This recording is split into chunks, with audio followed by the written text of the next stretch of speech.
Is Ibrahim Traore's life in danger? You see, if you ask a political analyst whether Captain Ibrahim Traore should be sleeping with one eye open, they might suggest he go further, hire a food tester, check under his car twice, and maybe avoid drinking tea or eating altogether. Because when whispers turn to warnings in Washington and the world's biggest powers start side-eyeing your every move, your days in the presidential palace might just be numbered, or at least filled with plot twists. From these theaters, we cannot allow the Chinese Communist Party and its partners in Moscow, Tehran, and Pyongyang to overcome us strategically or to erode the ability to protect American interests around the world. You see, it is one thing to have a local rival plotting your downfall over tea and street protests.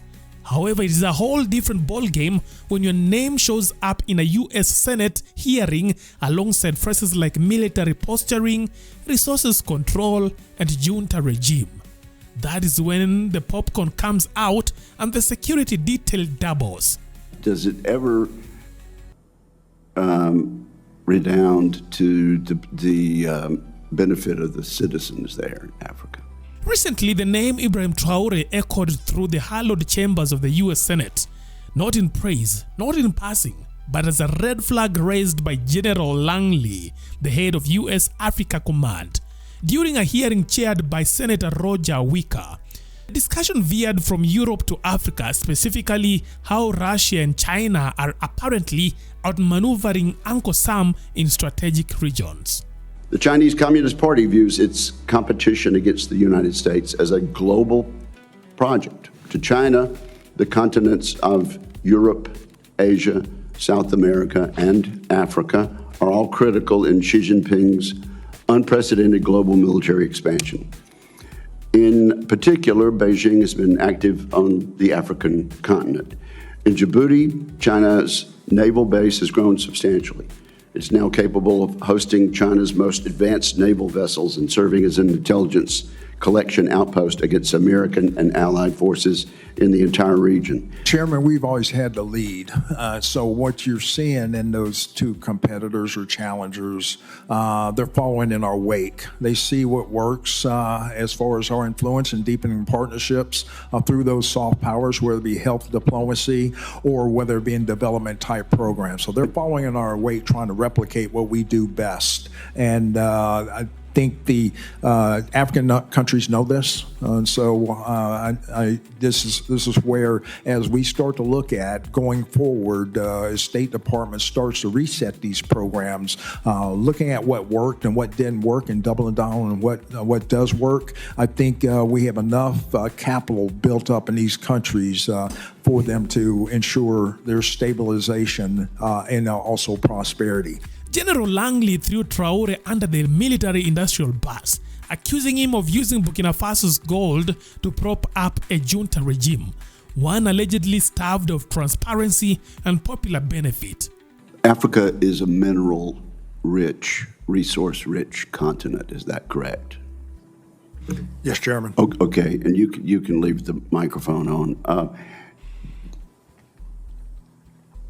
Which are there success stories for the citizens of African countries when these larger, more prosperous nations or companies from more prosperous areas come in and exploit these minerals? What I'm asking is, does it ever redound to the benefit of the citizens there in Africa? Chairman, there's very few cases. When the Chinese Communist Party is outed on them pulling out raw materials, not benefiting the populations of the host country, they've been trying to come up with ways how they can stay there and process only at the protests of the people of these African countries that host these mineral resources. That in order to the benefit of the strongman leader and not to the populace of the country. Does that sort of corruption and bribery go on with regard to the Belt and Road? Absolutely, Chairman. I see this, and I don't mind calling them out, but Captain Traoré and Burkina Faso, as they know that both, whether it's their gold reserves, that is all those proceeds are just in exchange to protect the junta regime. If that sounded like a humanitarian concern on the surface, the internet wasn't fooled. Keyboard detectives and geopolitical gossipers quickly connected the dots. This wasn't about saving Burkina Faso. This was about Russia, China, and Burkina Faso all together. From these theaters, we cannot allow the Chinese Communist Party and its partners in Moscow, Tehran, and Pyongyang to overcome us strategically or to erode the ability to protect American interests around the world. You see, Traore, with his open door policy towards America's two biggest free enemies, had just become an inconvenient block in Washington's roadmap through Africa by causing up to China and Russia. And let's face it, history hasn't been kind to leaders who stand in the way of US foreign interests. In a rare and fiery statement, Burkina Faso's government clapped back with diplomatic gloves off. They accused Langley of spouting frivolous, unfounded, and eminently political remarks, denying every allegations and painting Traore as a reformer hell-bent on good governance, transparency, and fighting corruption, with receipts to prove it. All mining revenue is accounted for, the statement insisted. Infrastructure, education, and water projects are proof of Burkina Faso's commitment to the people. It was less of a rebuttal and more of a sovereign mic drop. If you want to break with these imperialist forces, it's simple. We denounce the agreements. Still, the internet doesn't forget, and the warnings are already flooding in from netizens who have watched this movie before. And remember how it ends. Comparisons to Libya's Muammar Gaddafi are already surfacing fast, with some suggesting Traore is on a similar collision course with the US interests.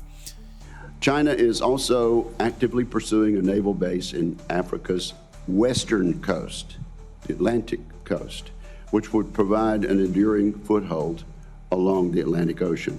According to General Langley, this would, quote, change the whole calculus of the geostrategic campaign plans of protecting the American homeland. You see, when a heads of state in Africa starts talking sovereignty, kicking out Western military bases, and causing up to Moscow and Beijing, history doesn't tend to give that story a happy ending. They started by denouncing the agreements.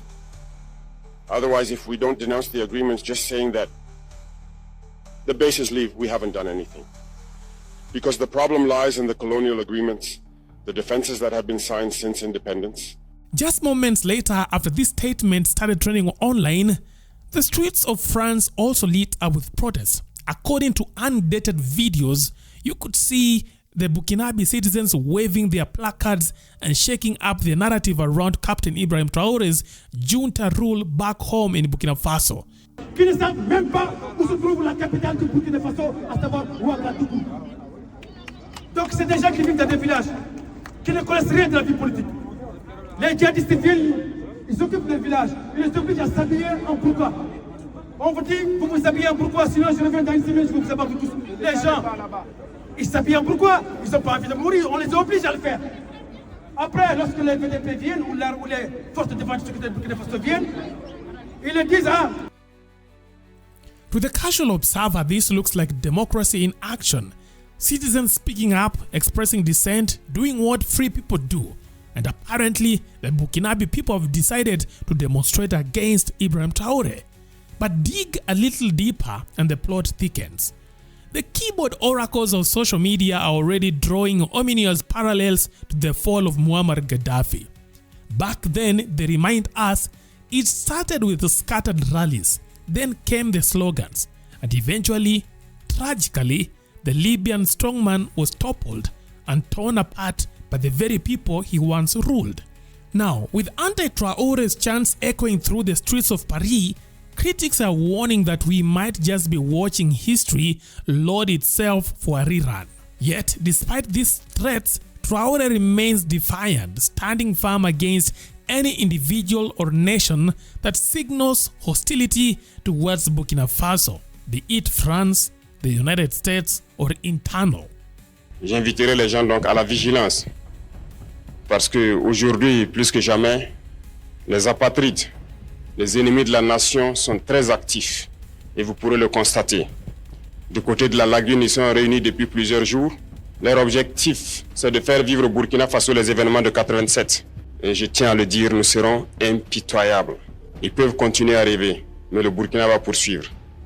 Et c'est pourquoi, depuis ignorer la dernière fois, j'invitais tout un chacun à être très vigilant, à ne pas céder à la manipulation. Comme vous pouvez le constater, leur action se résume à la désinformation, la manipulation, la subversion. So the big question is, will Traore, like Gaddafi, find himself betrayed from within? Well, leave your thoughts in our comment section.